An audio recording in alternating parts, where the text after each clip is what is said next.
Okay, thank you. Appreciate the short break, and we have make out our electronic connections with Mr. Neal. We now have 4 members of the committee present, and we can proceed with consideration of the minutes from our January 4 meeting. Are there any questions or a motion to approve those minutes? I have a question about the minutes. I'm kind of perturbed that my suggestion for this motion that we're going to be talking about, this agenda item that we're going to be talking about, was not included in the minutes Okay. for this month's I don't know how meeting. that happened, but Yeah, I'll have to go back and we'll have to read. I made it, it was clear that I put that agenda item on, I had asked for that agenda item at the end of last meeting, and I looked in the minutes and there was nothing there. would you like to have the meeting minutes amended so that they contain that suggestion? I mean, Mr. Chair, whatever you suggest, okay, you know. kind of water over the dam. Yeah, it is. It's kind of water over the dam, but I mean, I'm not going to make a motion to accept them because there's stuff missing. Okay, I hear your concern. Is there a motion to accept the minutes? I'd make a motion to just re-review that portion of the audio or video to include Alder Larson's concern or suggestion on the agenda item and then approve the rest. Okay, so you're moving to approve with that change. Correct. Very good. There's a second to that? Second from Neil. Thank you. Motion by Killian, second by Neal. Any discussion beyond what we've had? Hearing none, all those in favor say aye. Aye. Aye. Thank you. Pass. No? Okay. Passage was 3-1 on approval of the minutes, and we will have an amendment included in those January 4 minutes as requested. Number 4, Jamie can take us through the discussion of possible action of proposed amendments to Chapter 9 of the Wausau Municipal Code, and I have some questions on that one, so I'm going to kick that one off. Yeah, this is something that the committee actually already discussed 2 meetings ago, and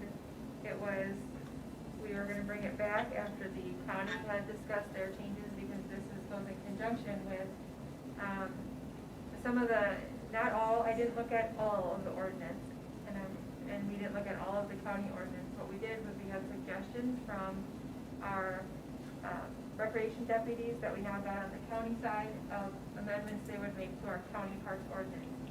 It has been practiced, because we are a joint department, that the county parks and the city parks, where it makes sense, that those ordinances mirror each other.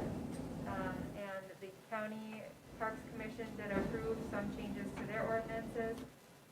These are bringing forward the city code that goes along with those codes, where it makes sense to make those changes. So we can go through it if you want, but anything in yellow was added, and anything that's struck out is what we're proposing to take out of the ordinance. The only thing that was not discussed at the last meeting that came up after the Parks Commission meeting was the item B, where we discussed the until midnight, but I think that we'll just, if I could suggest, we just take that whole section and we discuss it next meeting, and then we can explain why I would like to strike that out as well, unless you want me to discuss it now. I think we could take care of that. I mean, that's Okay. not an issue, is it? Okay, well, that's the only new one, so I can explain. So our park hours currently for all county and city parks are 6 a.m. to 11 p.m. And we had in this, both at the county and the city side, that people could remain in the parks for a special event until midnight, which to me, so we had confusing discussions with park renters, because they would say, well, what are the park hours? When do I have to leave? And technically, they don't have to leave until midnight if they rent a shelter. But some of the times that's excess work on staff, it's excess work on the PD. They have to go through a special permit and a permitting process anyway. So my suggestion is that we make all the park hours consistent, and you should be out of the park by 11 p.m. If you have a special request to stay longer, or you need to stay longer, that gets approved with your permit. And that would be no different than if we had an event that's setting up the day before and wanting to be in the park, they have to ask through their special permit. Every single renter has to fill out the facility use agreement. So the events would be allowed to remain in the park as allowed under the agreement. So it's not saying that they couldn't stay in there longer, but there would have to be an approved agreement, instead of just saying that if you rent a shelter, you get it till midnight. That's staff's suggestion, to keep it all consistent, is these are our park hours, period. If you want it earlier or later, you get permission. Are there any questions or comments on that part? Okay, go ahead. So the other items to add, if I back up one to A, we've had some issues with fires under our park shelters that aren't for grilling purposes. So that was a suggestion to add that if we should not have an open fire under a park shelter, and we don't have any grills currently under a park shelter. So there are grills in the parks, and if you're grilling, then you have a grill and you have it outside of the park shelter. And then we don't have a problem with our park shelters burning down. For item G,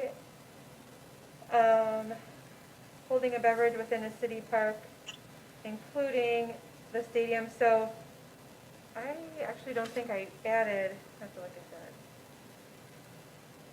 that. Oh, yes, I just added the words in the city park because this is a city ordinance, and I took out the amphitheater at Marathon Park because that's a county park. That is not governed by the city ordinances. That is governed under the county park ordinances. Yeah. Just one comment on that change or inclusion there. I think this is something, certainly we wouldn't have to spend a significant amount of effort or money in an awareness campaign, but I think that this may be something that the public is not wholly aware of. So if we make this change, I think just some associated awareness with the change may be useful. Someone may bring in a Snapple and inadvertently break the rules. I don't think the public's aware of this. So that's all my comment there. Thank you. Yep. Good suggestion. And then going on to the last page, we did talk about about no hiking or running on a groomed cross-country ski trail. It's the same park ordinance we have at our 9-mile cross-country ski facility, and this is just during those groomed times. It's not saying you can't go on ski trails, it's just when they are groomed. We spend a lot of time and money to groom the cross-country ski trails for our cross-country skiers in the winter. There are plenty of trails and snowshoe trails that people can walk and run on. So we just ask that people use the cross-country ski trails that we groom for cross-country skiing. And then the last one is one for a discussion item is, at the last meeting, I had indicated that drones were a question, and we were going to see whether or not you wanted to allow drones or not. So we took this to the county commission, and the direction from our corporation council at the county side was if we were going to restrict drones in any way, because they are regulated by FAA, we in the county side needed to specifically identify when we would allow them and for what instances. So therefore, staff wouldn't be in the predicament of deciding who gets to use them and who doesn't. It needs to be very clear so that we are being equal to everybody, that they are either allowed or they're not allowed. So the County Parks Commission actually took it out of the park ordinance on the county side. We are not even addressing drones.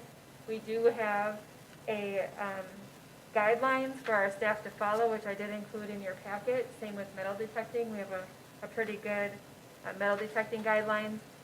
There is no ordinance against them.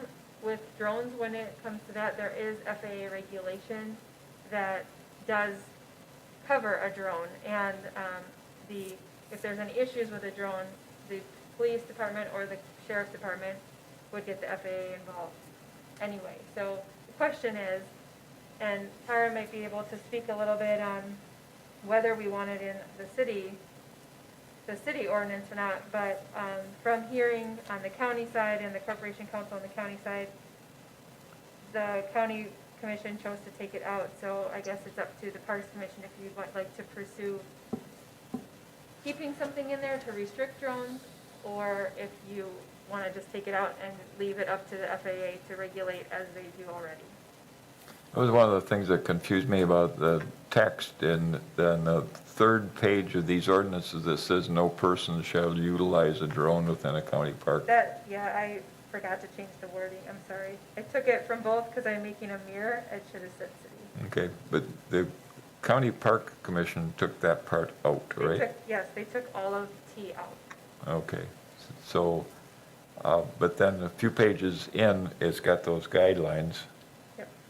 And for my nickel, we would also, mirror what the County Park Commission did. But do you need a motion to change that, to remove that, or what's the status on that? Yeah, we would need, when you decide to move these forward, or if we're gonna table them until we talk about the other item next month, but I would need some direction from you as to whether or not you want to include it or not. And if you do, then we'll include it and we'll work on language before it would go to the city council.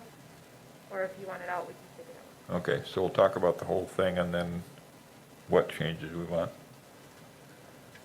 There's not a lot of changes, it's pretty basic, but these changes will mirror what we've changed on the county park side. Okay.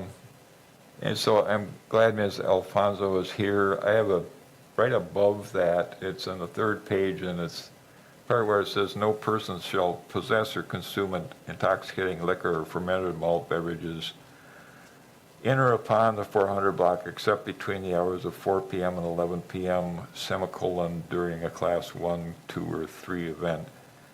Does that mean that normally you can consume alcohol between 4 and 11, or does it have to be during a class 1, 2, or 3 special event?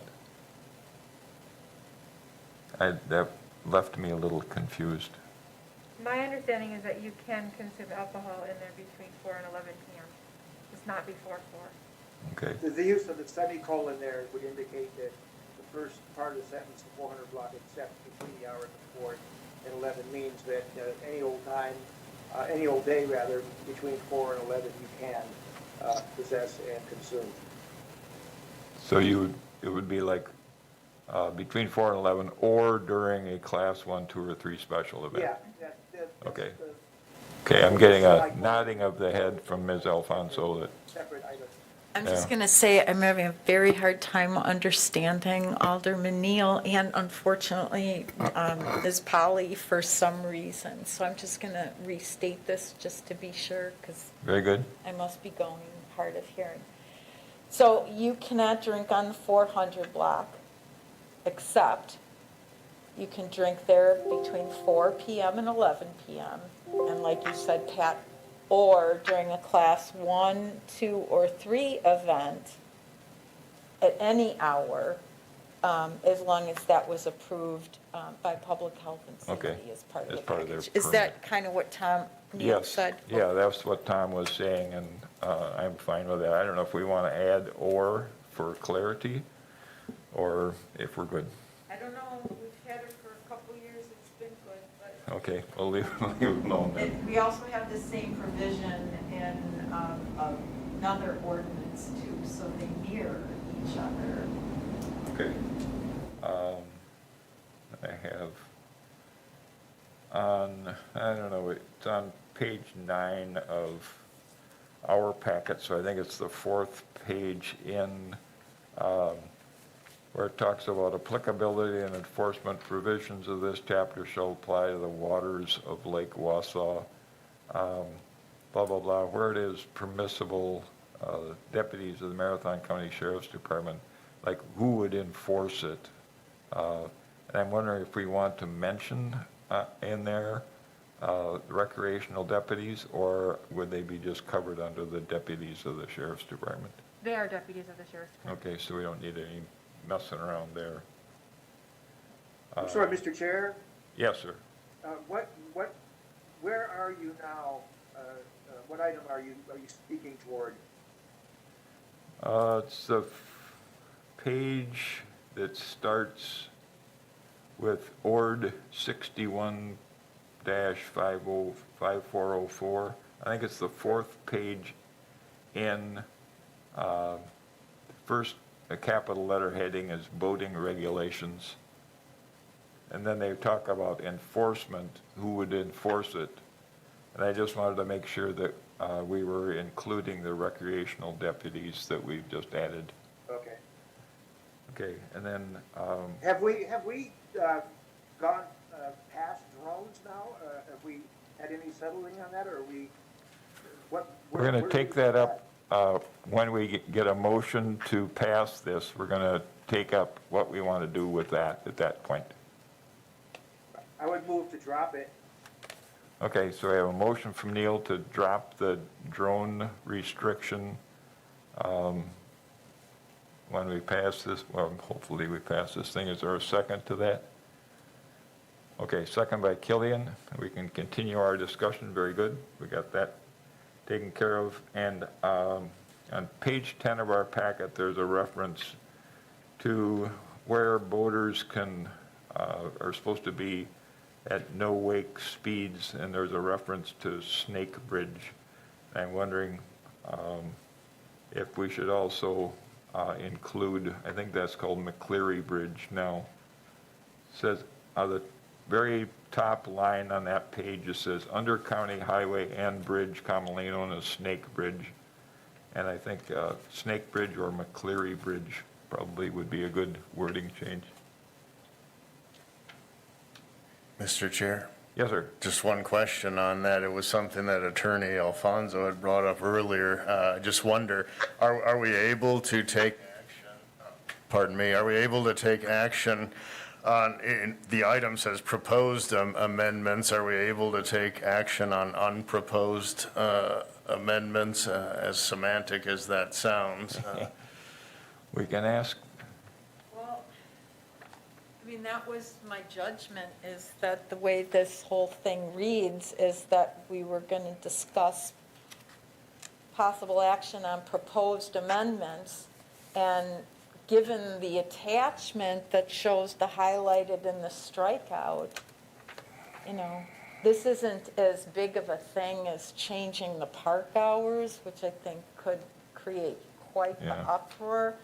But I think, given the way this is structured, I mean, I assumed when we were coming here that we were talking about the highlighted things and the crossed out things, and that was just my understanding. So, I mean, the suggestion you Yeah, give and I thought the whole Alderman thing was Peckham, up for grabs. it's probably nice, but does it interfere? I mean, what you're looking at is making a change to something that's been like this probably for a long time. We've never really had any changes. You could bring it up for the next meeting, since we're going to have another thing. But yeah, if the rule applies for one thing, the rule applies for all things.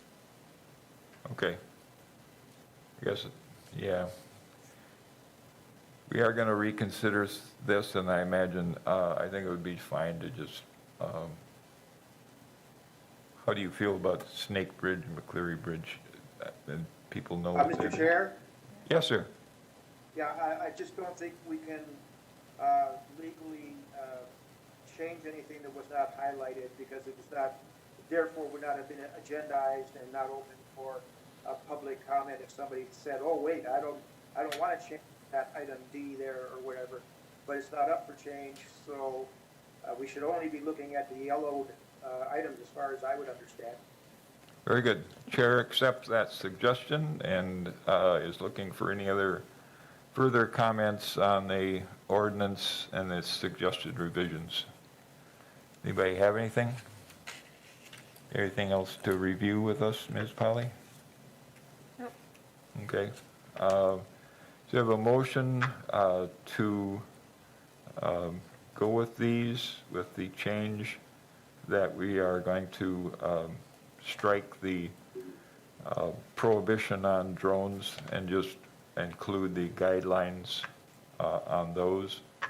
Any other further discussion or comments? Hearing none, or all those in favor say aye. Aye. All those opposed, hearing none. Unanimously approved. Love to hear that. Okay. Item 5 would be updating of facility and program fees. Ms. Polly. So this is just more of a housekeeping item I'm bringing forward to the Parks Committee. This is our entire fee schedule. There's very minor changes in it, and typically when I bring this forward to the city committee, I only show you the city fees, and when I go to the county committee, I only show you the county fees. I'm bringing just the entire fee schedule to both committees, and commission tomorrow is going to look at the same thing. Basically what it is we, through the CARES funding, our department was able to purchase a new recreation software that we can utilize in our department to better serve our community, to have a lot more opportunity for people to purchase our services online and not having to come into the office. It's much easier. They can purchase passes online. A lot of it is going to be more electronic than where they have to fill out paperwork. We have to get that paperwork, have cash in hand. So our software system will be much more user-friendly and more efficient for our department. But with that, as we're setting it up, because we're setting it up to go live on March 1st, we have to put in the fees for everything that we have. And just looking at some of the ways our fee structures are set up and how we can easily put them into our system, we're suggesting some changes here. So when it comes to city items, we are taking out the addition of, for the boat launch, that's city and county, the purchase of an additional boat launch sticker. The thought is that really, if you have a boat, the boat should have the sticker, and whether you have 5 boats or 1 boat, it should be a pass per boat, is the thought there, putting that in. Camping we don't have in the city.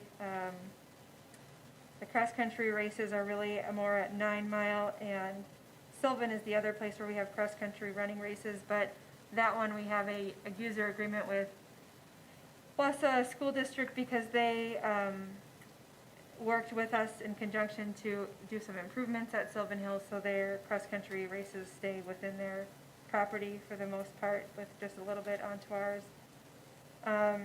We took out under facilities and shelters the key replacement fee because we have a key deposit fee already that is enough. If they lose the key, we'll keep the deposit. We don't need another replacement fee.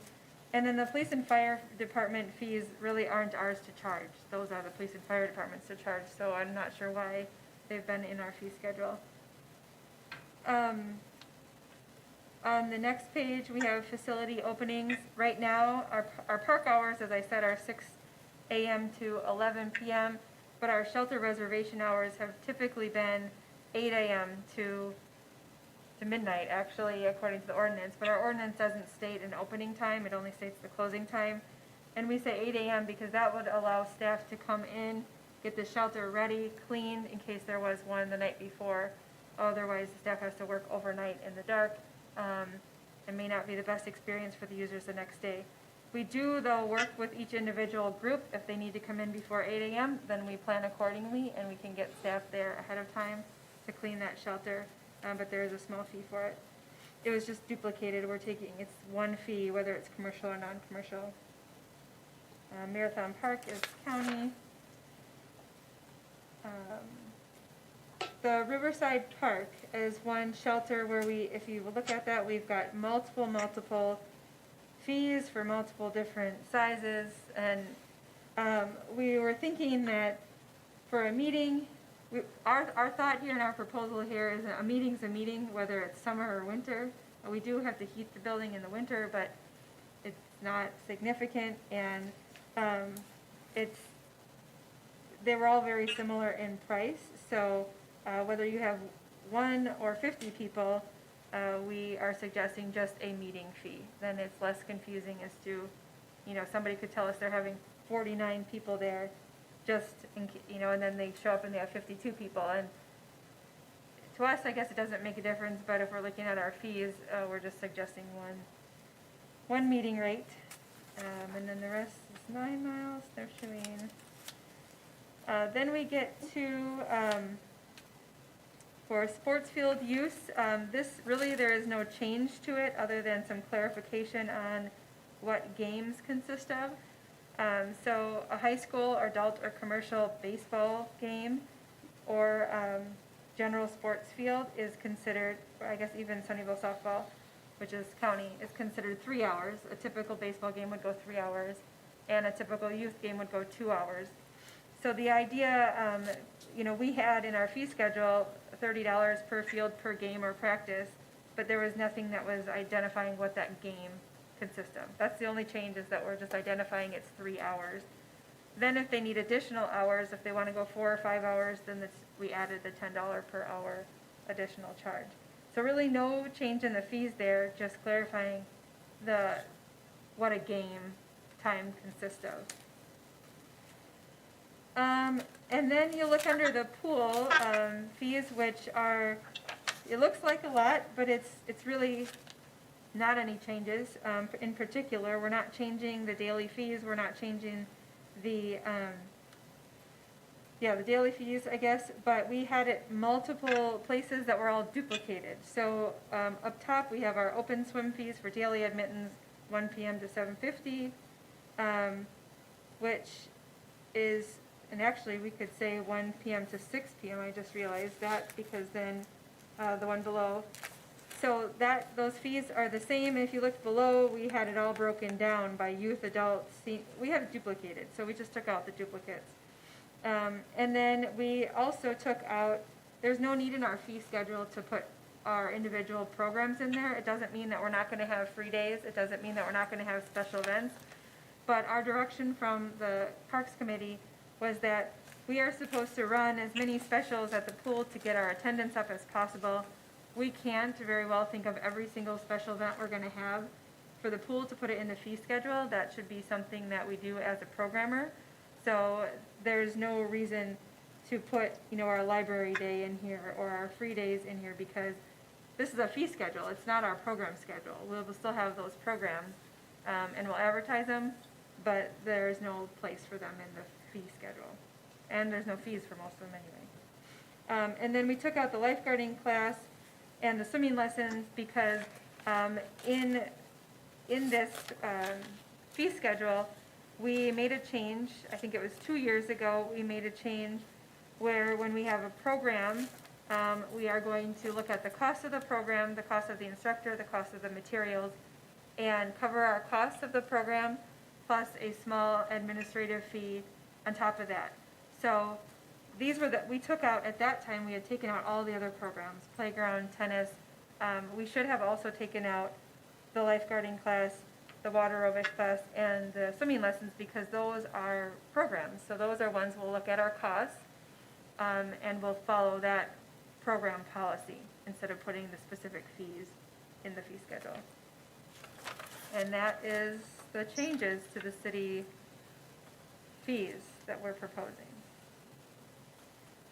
Is there a motion to approve those as I presented? also make the motion, Sir Chair. Mr. Larson moved. Do we have a second? Mr. Killian, further, any discussion, questions? All those in favor of approving as presented? Aye. Aye. Aye. Aye. Thank you. I approve 4-0. Thank you. And next thing is, I asked to toss the idea around of second city dog park, and it's probably noted in the agenda that there's no money for it, and there's no time provided for it at all, but I'm just wondering if we should think about having as a goal, identifying a spot where we would like to put one in the future.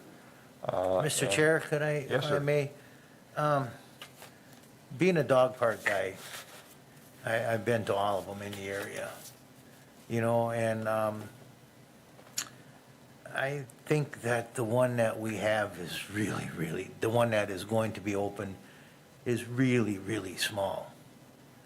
And I probably won't be taking my dog to it because of the size limitations. So, that being said, since there's no money or anything there, I just thought that Rib Mountain is, and it was just a thought that Rib Mountain is expanding theirs, and if the city wanted to help with Rib Mountains, and do it as a joint effort, but if there's no money there, there's no sense in talking about it. But I just wanted to say that the dog park that we're gonna open up is really small. Okay, that's noted. My thought was that should discuss whether or not we would like a second facility, and then ask staff perhaps to suggest possible locations. And if we were going to enthusiastically pursue a second one, we would need to ask if the current dog park committee would like to continue to serve, or would they like to kind of be reconstituted for a second effort. So, thoughts? Mr. Chair, I would just like to say that if we do pursue, down the line, a second dog park, that it'd be a good size one, one to accommodate, not only one that, see, like I said, being a dog park guy, people take their dogs to the park for two different reasons, not only to exercise their dogs, but to exercise themselves, and Rib Mountain has a pathway that people can walk all around their, they can walk, they can exercise themselves, plus watch their dogs, and that's where I would probably take a spin off of that, and not only, it's not only there for the dogs, but for the dog's owner themselves. Thank you. Yeah, I think there's a party to my immediate right who was advocating for a park that would be large enough for somebody to run a mile within it. So, yeah, and when we first kind of revealed the plans for the dog park that we do have, there were comments that it was too small or whatever, and I said, well, it's the first one. If we want another one, we could go for that. So, any other comments? Chair? Mr. Neal? Yeah, just a couple things, few things. Well, first of all, in our research back when we were talking about looking for a place, it was determined, that for a quote, unquote, urban dog park, this first park that we have here is of a nominal size for an urban, in the city type dog park. So that being said, also, we had always said from the beginning that this was intended to be our first dog park, not necessarily our only one. And I know that Jamie had looked at other possible locations throughout the city for parks. So some of that could probably be dug up and dusted off and re-examined. Yeah, other than that, it is quite an undertaking as a grassroots thing, as this pretty much was, to go through the fundraising and all the logistics and whatnot to get to where we have on this one. And that really was a cooperation between the city and the private sector. And that's something to get that kind of momentum up against other parks will be a bit of a job, and would be something to discuss with the dog park committee to see if those people are ready to undertake another one, or is it a whole new effort with new people and all that. So it's a fairly robust question, and this is early days, of course. But yeah, if we were to look at doing a second one, I imagine we wouldn't. It would be 2 to 3 years down the road before we're close to it. Yeah, I think that's right, and I guess when I first started in city government, I thought if you got an idea in January, you could have it done by August, but apparently not that August, maybe the next one. Anyway, Mr. Killian. Thank you, Mr. Chair. Yeah, I think it's been mentioned by other committee members, just the funding mechanism on this, and I think that would be a primary consideration for me if we're talking about private fundraising and contributions. I certainly would have an interest in looking into this further. I think, though, if it were to come out of taxpayer dollars, I would start to have a concern right now when other priorities seem to be lacking in funding, some of those, perhaps being more pressing. Although on this agenda item, I will say that some novel opportunities could possibly present themselves in the future that would dovetail with the idea of a second city dog park, where we could see some outside funding baked in, as well as hit other priorities that have been lacking funding. I know that sounds a little opaque. I don't want to get off the agenda item in terms of being topical, but I don't think that in the future that there won't necessarily be opportunities where some outside funding could present itself while hitting other city objectives that could include a second city dog park. So, thank you. Is there a sentiment on the committee, this committee today, to ask staff to come in to a future meeting with some possible locations that we might look into and decide whether we want to pursue them at that point? Yes. Personally, I'd like to, in that vein, explore environmental and brownfield sites where we could tap into some remediation funds perhaps. So if that's involved in the consideration set and site identification, that would be an interest to me if that was part of the consideration set, Mr. Chair. It's all on the table, I think. Yeah. Okay, so it sounds like there's enough interest to go that far. I don't know if we need a motion to have that happen, but, okay. And anybody who has any thoughts in between that they want to convey to Ms. Polly to maybe tip her to be aware of one thing or another, feel free to do that. Okay, I think we can go to educational items. The ash tree removal plan in the parks. I know that Andrew Sims, the city forester, contacted me as a first district representative and told me about the removal plan in Memorial Park, and he gave me a nice write-up that we got into the Neighborhood Association emailed newsletter. That was well received and well done, and I will say that I guess that's according to minutes. I haven't been down there to look, but I guess that work is done. But take it away, Ms. Polly. Sure, thank you. Mr. Sims also just gave a heads up to Alderman or Alderwoman McElhaney as well, because the Forest Park is another park where we have identified a number of ash trees that are dead or dying and in dangerous condition, even if they are within the wooded area. So we'll be working on that park as well.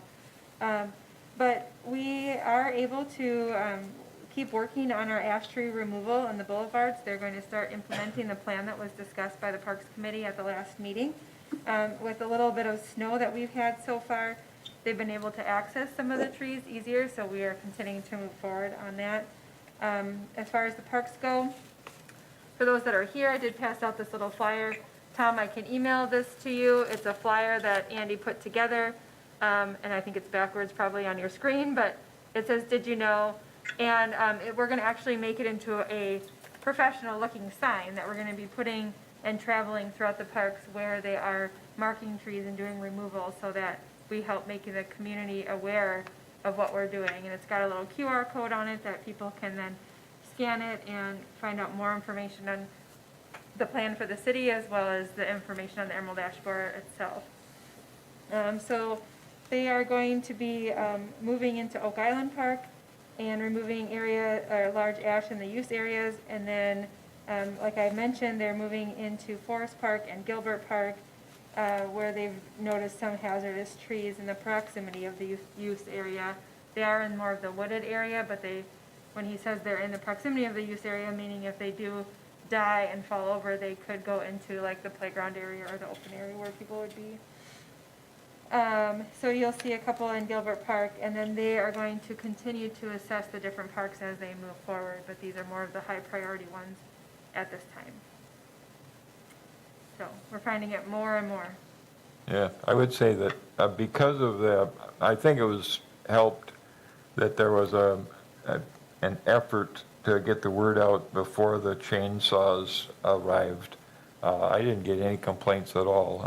Maybe in the spring when people see the stumps, I'll get complaints, but I think it's good to get the information out there early and let people know what we're doing and why we're doing it.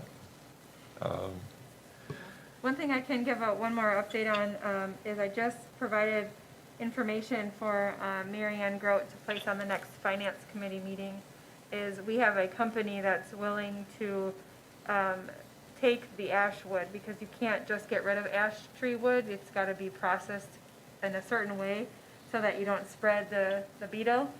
And this organization will take it, they will kiln dry it, they'll dispose of it as they need, and then they use it to make wood for underserved neighborhoods and different things. And I can get you a little bit more information on that. But we're asking that funds that we get from this company, they're going to pay, they're willing to pay $100 per ton. We have about 50 tons of wood to be removed, that it goes into a specific account specifically for ash tree replacement, and to help with the funding for the trees to replace the ash trees that we're removing. So that's something the finance committee will be seeing in the beginning of March. So finance committee is going to handle that arrangement, okay. Very good. Any questions on ash tree removal concerns? Seen this one coming a mile away. Riverside Park soil testing update. We've all read the letter from Mr. Eric. Anything else? I don't have anything further. Mr. Lindman was maybe going to try to attend the meeting in case there were any questions, but he must not have been able to. So this is what we've received. Yeah. Another step of site review, I guess you would call it, and we'll get there eventually. Park update overall? Certainly can, sir. Thank you, Mr. Chair. You know, I thought this, I'll thank Mr. Lindman for providing this memo on the last page of the packet. I thought it was informative and interesting. It said that the city's consultant would provide their professional opinion related to the source of contaminants, which does appear to be from an off-site source, and it says that I think they'll provide their professional opinion in the site investigation report in the future. Do we know roughly what kind of time frame we're looking at on that, or might we not know until the city has more info from the DNR?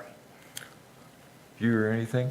I will double check with Mr. Lindman, but I do believe that REI can do their site investigation report now without the formal site investigation from the DNR, because they have talked with the DNR and they've done what they can do. So I'll confirm that with him, but I do believe that is something they can do fairly quickly without the DNR's further review. So we could have that next month. Yeah, and we can maybe even send out an update email too, but I will confirm that with Okay, Eric. that'd be great. Thank you. Very good. Onward and upward.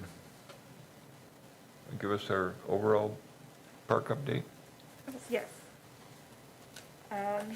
So we've had an interesting year so far with the little bit of snow that we've had, which has put a damper and a really hard time on making ice and making snow. Because even though it's been cold, as far as the Sylvan Tubing Hill goes, if the humidity in the air is too high, then all you shoot is water, even if it doesn't have enough, it's not cold enough to make it snow. So we actually made snow. I put in here, I think we made snow for 52 days, longer than we've ever made snow before. They were working day and night. We had 3 shifts going when the weather was appropriate, when it was cold enough. If it wasn't cold enough, then we had our crews doing something else. But we finally did get both hills opened last week. So Sylvan is fully up and running and open to the public right now. We have implemented, sorry, I'm starting at the bottom of my list, but we have implemented some COVID-19 guidelines for entry and exit of the building, for congregation in the upper area where the concession stand is. And so far, it has all gone very well. People are spending more time warming up in their car, coming in for a brief snack and going back out. We have heaters that we purchased for outside in the shelter where they can be, but we still had a really significant use of the hill.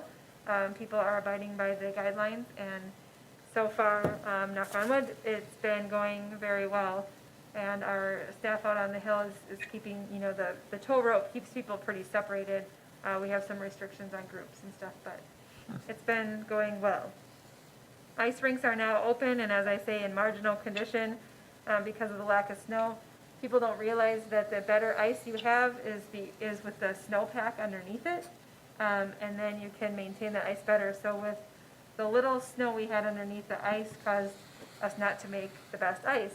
So the more snow we get and the colder it is, we keep grooming those, we keep putting water down, the better that those ice rinks will get. But they are technically open. The warming houses, however, due to COVID, are not open, so we have placed some benches outside for people to put their skates on, but they can use the rinks.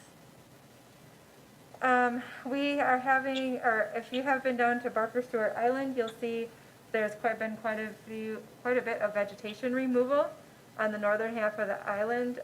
We got our piece of equipment, we've been in there, we've done as much as we can do right now. There's a section on the very, very north peak of the island that's still too wet for us to get in, but we'll get there when we can. And then we are assessing that area and determining what our next action will be to try to keep the vegetation down from coming back. We'd like to plant some native vegetation in there, but what we're trying to control is the invasive species. So that's the vegetation we are trying to keep off and down. There's a couple different options, and we are looking into those. We may bring some of those back at a future meeting, depending on what's required for them, for that island. And then Riverside Park lighting issues. If you've been down on the river walk, you'll notice that there's some lighting issues on the bridge, as well as kind of different areas throughout the park. We're finding that the lights that were put on that are more rope lighting weren't very high quality, and they are falling down now after a few years being up there, or if they fall in one spot, someone can grab them and just rip them down. And so we've had some issues there. We are looking into a more industrial, commercial light option for underneath those areas that have the underlighting. There was a issue on the bridge with a whole section of the bridge out, which was a driver that had gone out, which is being replaced. It's a little bit bigger replacement than just replacing a light bulb. So we are working on it. We are up on all of the lights down there, and they should be up and running, all of them, fairly soon. Is a driver some electrical device that runs the light? It is, yep, it's in the electrical box itself, and it Okay. controls their usage. Yep. So that's the update that I have for parks. Good. Any questions on the park report? Moving on, dog park special committee update. I don't know if that's something that Alder Neal can share with us, or Ms. Polly? Sure, Or Alder both? Neal, you want to go? What do you Yeah, got, Thomas? Say, I mean, we're looking at doing a snow stomp for this coming Saturday, and I think also for the first Saturday of next month, as sort of a fundraising activity, and just sort of a soft opening to get people out there and enjoying the park. So it just requires us to have a little bit of snow in there. I think we have enough snow right now to make that happen.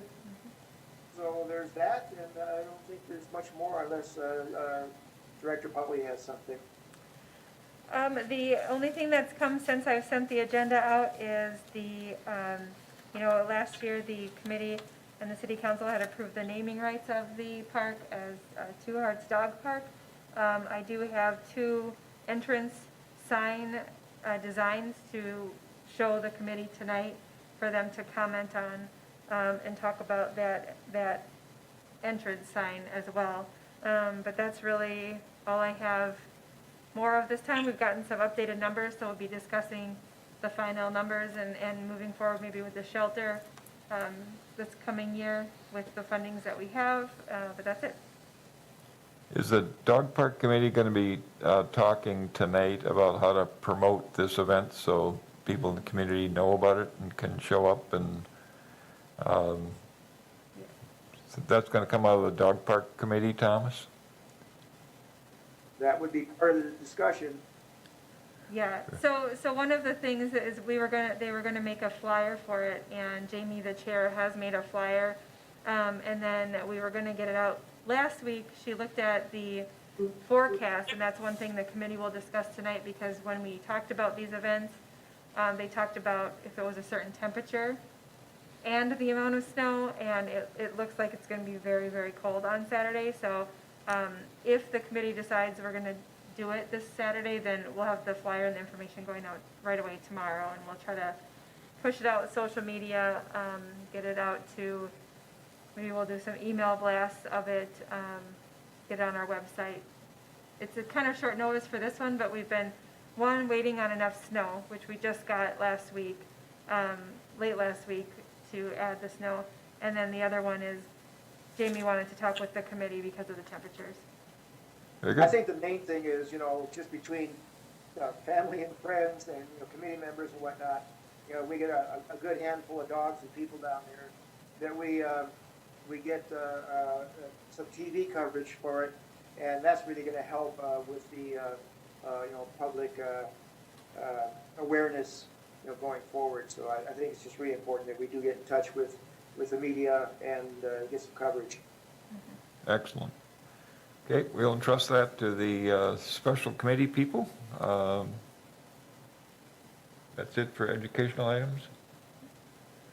Very good. Future agenda items, we got park hours and possible wording on the bridge naming. Anything else that, the naming rights policy and sponsorship program are listed, and they're going to be on an agenda as soon as staff has those ready for us. Any other suggestions, Mr. Killian? Thank you, Mr. Chair. Just in case, we would desire to discuss some additional things and still have an agendized item for next meeting, I would also add sledding hours in parks in case the sledding hours and the park hours would not necessarily keep close company in certain circumstances. Okay, that'd be an option that we could fold in with the park hours thing. I was thinking we might also consider making those seasonal, shut it down earlier in the wintertime, but, okay, that would be a possibility. Mr. Larson, Mr. Neal? I'm good, thank you. Very good. Looking at the next meeting date of Monday, March 1 at 4:30 PM, is there a motion to get us all out of here? Mr. I'll make a Larson motion. moved, Killian second. All those in favor of adjournment say aye. Aye. Right. And me too, unanimous. Thank you very much for your service and attention.